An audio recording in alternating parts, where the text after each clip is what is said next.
And welcome back to another episode of the MashUp on this beautiful Saturday. I don't know about y'all, but here in West Texas, it is cold and chilly and cloudy, and I love it.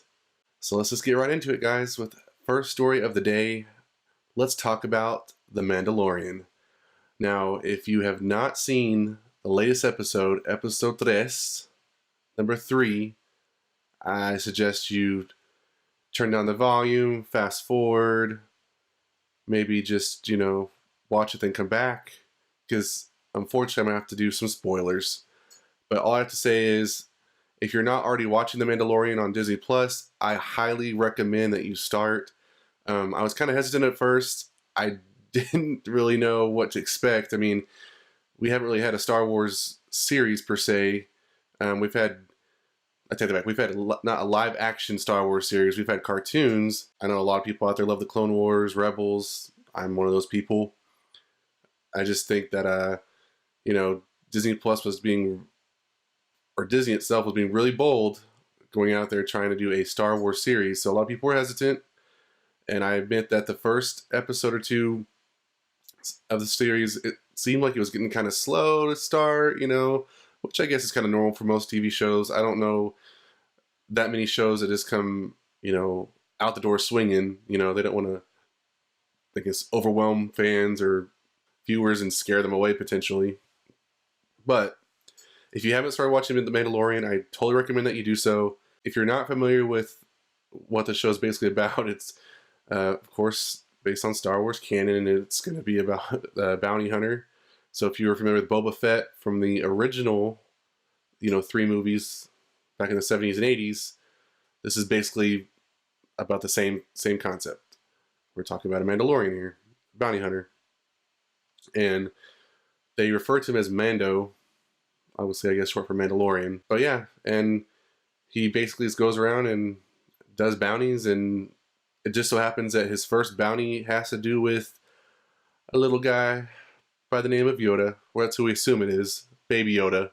I guess it's already been confirmed, but that's who it is. And he is so freaking cute and adorable.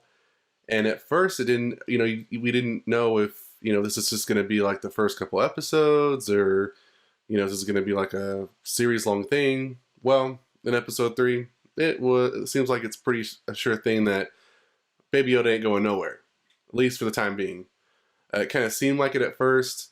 So in the first episode, you have him going, basically introducing us to the Mandalorian. And at the end of the first episode, we find out that his main bounty is Baby Yoda. And in the second episode, you're basically having him travel with Baby Yoda and get back to where he's supposed to deliver, his bounty. And in the third episode, here's the spoilers. I mean, I've already said spoilers for the first 2 episodes, of course, but for the third one, which is why this matters so much, he basically delivers Baby Yoda, which is obviously to bad guys, because I don't know why you put a bounty on Yoda if you ain't no bad guy. I mean, that should be common sense, but in case you have, didn't link that together. He obviously takes his money and, goes away and just decides, you know what? I don't care what they do with him. I just did a job. It's whatever. Not so much. He has a heart.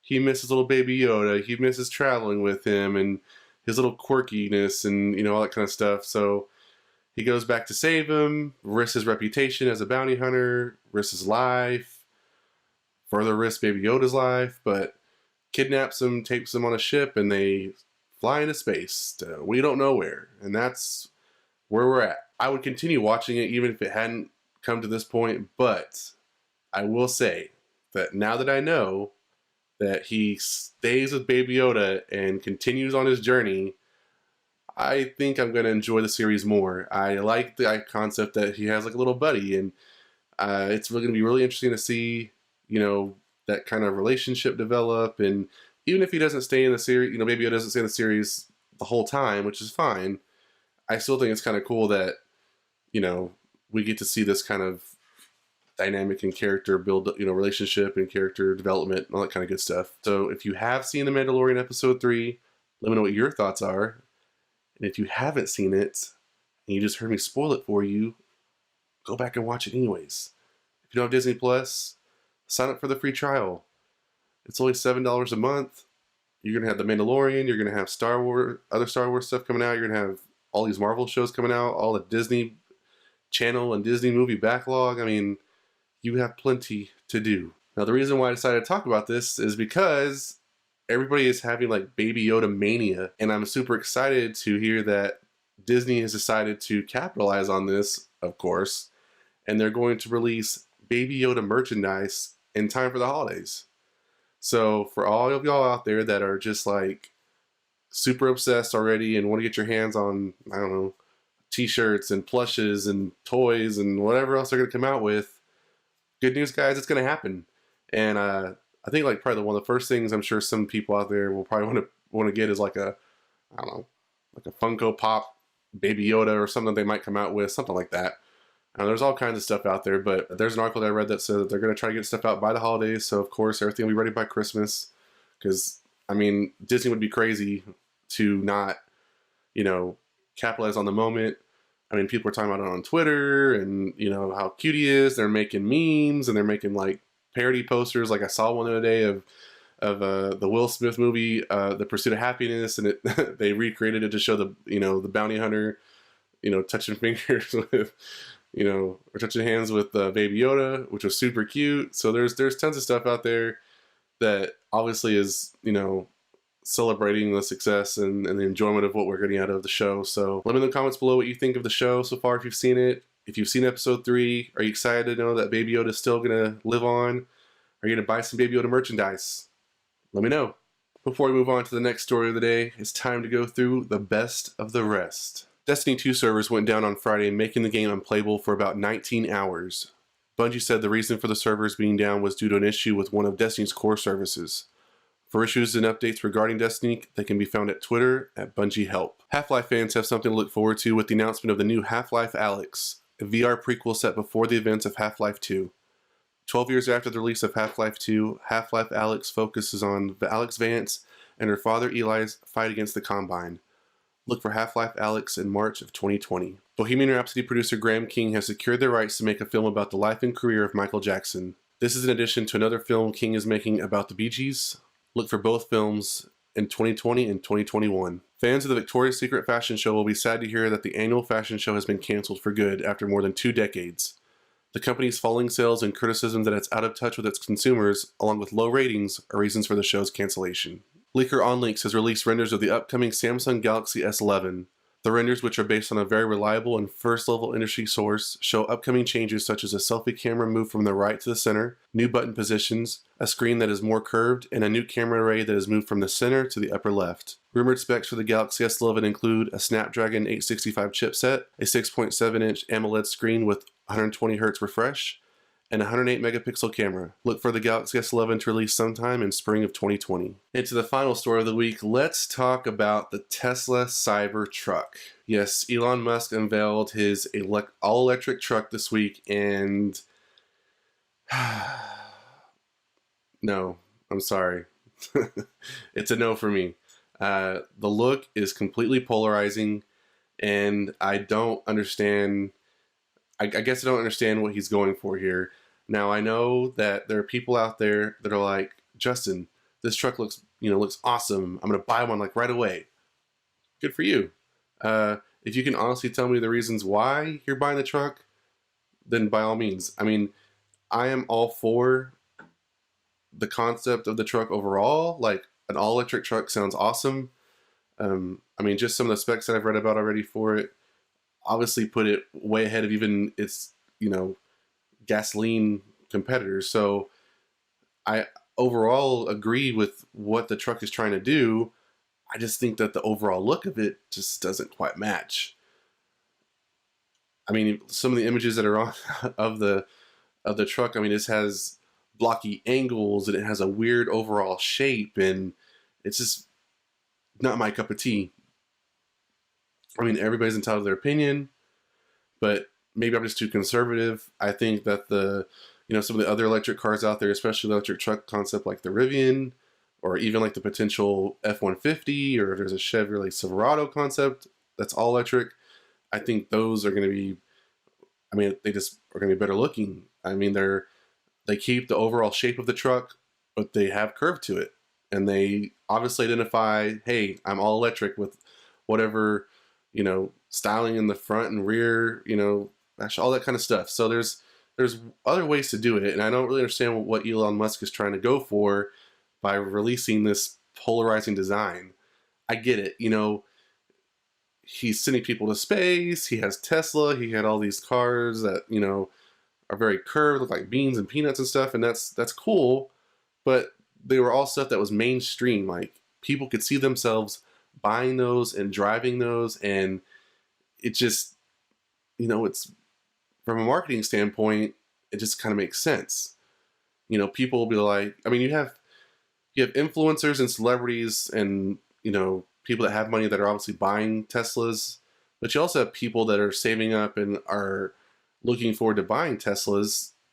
And I just don't know if this truck is going to fall in that same thing. I know that influence, I've already seen people on YouTube, which I find very ironic that I know, okay, sorry, this is going to be a side note, but like, I'm an up and coming YouTuber. I obviously have opinions. I obviously have views on things that I want to like get out there in the world and get feedback from you, the viewers. But there's people that I follow that I think maybe are drinking the Tesla juice. I don't know. They first criticize it, but then in the end they're like, but I'm totally going to get one. Oh, and I got one. But it just doesn't kind of make sense, because are you just getting one because, I don't know, you're at a Tesla event and, I don't know, did Elon Musk pay you under the table, or do you feel obligated to buy one? I don't know. I don't get it. I think that there's influencers out there that are just on the bandwagon that don't need to be. I mean, there are people out there, such as myself, that don't like it for good reason. So I find it hard to believe that there's all these YouTubers and all these, journalists and all these people that are reporting and talking about the Tesla Cybertruck, and they're like, heck yeah, I'm going to buy one. Why wouldn't I buy one? Look at it. It looks awesome. No, it doesn't. I mean, there's been tons of memes out there. Like there's one of my favorite ones that it basically looks like one of the man-armored vehicles from Halo. That's what it exactly looks like, or something from Total Recall, or something that the military should have. It just doesn't look like something that's for prime time or mainstream. And that's why I'm saying I don't know exactly what Elon Musk is going for. I mean, he's in the business to make money, obviously. He has shareholders, I'm sure, that he needs to report to. So if I were the one in charge, am I going to go with what the designer gives me, or what seems practical on both sides? What makes more sense for the business? I think, though, I mean, this just seems like something you'd find at SEMA or one of the other auto shows out there. I mean, even when you watch the unveiling, the keynote for the truck, and they were going over the design and stuff like that, and they even had to, test its abilities, and were throwing rocks at the window to show it had like bulletproof capability, and it obviously didn't at, on the production model. But why would you need that? I don't understand why you need a bulletproof window. I mean, is this a truck that's made for drug dealers, or I mean, what's the scenario? That's what I'm saying. Like, I don't fully understand who this truck is for. If I were Ford, for instance, and I made a truck like this, perfect example. Let's just say that. Let's say that Tesla releases a Cybertruck, and then let's say 6 months to a year from now, Ford releases an all-electric F-150. Okay, and let's say they decide to go to just as a polarizing design as Tesla did. If that's where it's going, okay, then maybe I would have to just say, you know what, this is where the market's going. Tesla's doing it, Ford's doing it. They're going to take that same design language and they're going to trickle it down to all their, throughout their portfolio, and then Chevy's going to do the same thing, and then Toyota or whoever.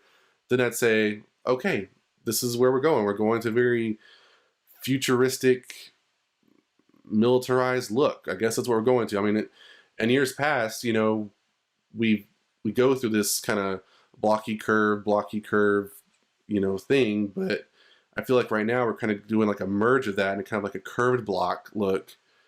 I mean, you've got stuff like the Jeep Wrangler, you have like the FJ Cruiser, you have the Honda Element, you have, I mean, there's tons of stuff out there. Even the upcoming Bronco, I mean, they're all blocky, square vehicles, but they have some type of curved element to it that doesn't make it so polarizing and just straight edges. I mean, this I like the concept better of what the girl that already had a Tesla that basically cut it into a truck, like a little El Camino looking thing. That to me was more appealing. I mean, if you did that lifted form with 4 doors, that to me is better. I don't know. It's probably made his personal preference. I've already got friends saying they're going to reserve one. I don't know about that. I mean, the starting price is $40,000 for like the base engine, and then you can go up to the next model, which is about 60,000 plus. I mean, the interior part of it looks like a Tesla. I mean, it looks great. I mean, I have no objections. I mean, there's some stuff that's kind of like prototypey looking that I'm sure is going to change, but the outside, I mean, just the videos of them driving down the street, I'm thinking, good gracious, if I saw that, first off, I'd be blind as heck with those lights, but it just doesn't. I would think that I'm being punked, or if I'm like getting filmed in a movie, or I don't know. Maybe I'm overreacting. Probably not. I'm sure some of the people out there are share the same views that it's just a little bit too much. Like I said, maybe I'm too conservative. I'm maybe just too plain Jane. I don't know, but I just don't get it. I don't understand what they're trying to do. I think that he'd be better off, maybe going more like the Rivian route and just come out with a truck that appeals to a larger amount of people and still gets the job done. I guess that's my problem with it. I love that he's trying to push us forward in the all-electric Frontier, but then he comes out with his design that confuses the message, and I think is going to maybe steer people away from what he's trying to achieve. I could be totally wrong in that statement, and he sells tons of these trucks. And if he does, maybe it's because of the price point he's putting them at. Maybe that's what it is. But I just don't see that happening. I don't see this becoming like the new Prius, and you see Cybertrucks everywhere. I don't think that's going to happen. But let me know in the comments below what you think. Are you going to buy a Cybertruck? Does this appeal to you? Or are you more like me and think that it's too polarizing? Let me know in the comments below. And that's it for today's show. If you enjoyed the show, please hit that like button. If you want to see more episodes of the show, please hit the subscription button. I'm trying to get to 1,000 subscribers.